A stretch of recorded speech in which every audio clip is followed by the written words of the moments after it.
Covid കാലത്ത് ആഘോഷങ്ങളില്ലാതെ വ്യത്യസ്തമായി അതിരൂപത ദിനം ആചരിച്ച് ചങ്ങനാശ്ശേരി തൃശൂർ അതിരൂപതകൾ. വിശുദ്ധ കുർബാനയും കാർഷിക പദ്ധതികൾ പ്രഖ്യാപിച്ചുമായിരുന്നു അതിരൂപതകൾ ദിനാഘോഷങ്ങളിൽ പങ്കുചേർന്നത്. 1887 മെയ് 20-നാണ് കോട്ടയം തൃശൂർ വികാരിയത്തുകൾ രൂപീകരിച്ചത്. രൂപീകരണത്തിന്റെ ഓർമ്മകൾ പുതുക്കിക്കൊണ്ടായിരുന്നു ഇരു അതിരൂപതകളും ഈ ദിനം ആചരിച്ചത്. Thrissur archbishop Mar Andrews Thazhath രാവിലെ വിശുദ്ധ കുർബാന അർപ്പിച്ചു. അതിരൂപതയുടെ കീഴിലുള്ള തരിശുഭൂമികളിൽ കൃഷി ഇറക്കുന്ന പദ്ധതിക്കും ആർച്ച് ബിഷപ്പ് തുടക്കം കുറിച്ചു. നടത്തറയിലെ അതിരൂപതയുടെ 10 ഏക്കർ സ്ഥലത്ത് കൃഷി ഇറക്കിക്കൊണ്ടായിരുന്നു പദ്ധതിക്ക് തുടക്കമിട്ടത്.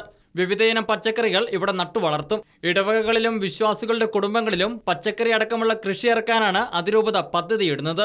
ഉച്ചയ്ക്ക് ശേഷം പുല്ലഴിയിലെ സെന്റ് ക്രിസ്റ്റീനാസ് ഹോമിലെ അഗതികളായ കുഞ്ഞുങ്ങളോടൊപ്പം സ്നേഹവിരുന്നിലും ആർച്ച് ബിഷപ്പ് പങ്കെടുത്തു. ചങ്ങനാശ്ശേരി അതിരൂപത ആസ്ഥാനത്ത് പേപ്പൽ പതാക ഉയർത്തിക്കൊണ്ടായിരുന്നു ദിനാചരണത്തിന് തുടക്കം കുറിച്ചത്.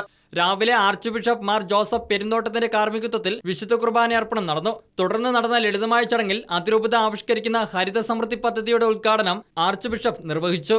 കോവിഡ് രോഗപ്രതിരോധ പ്രവർത്തനങ്ങളിൽ പങ്കാളിയായവരെ അനുസ്മരിച്ചുകൊണ്ട് ആരോഗ്യ പ്രവർത്തകരുടെ പ്രതിനിധികളെ ആർച്ച് ബിഷപ്പ് ആദരിച്ചു.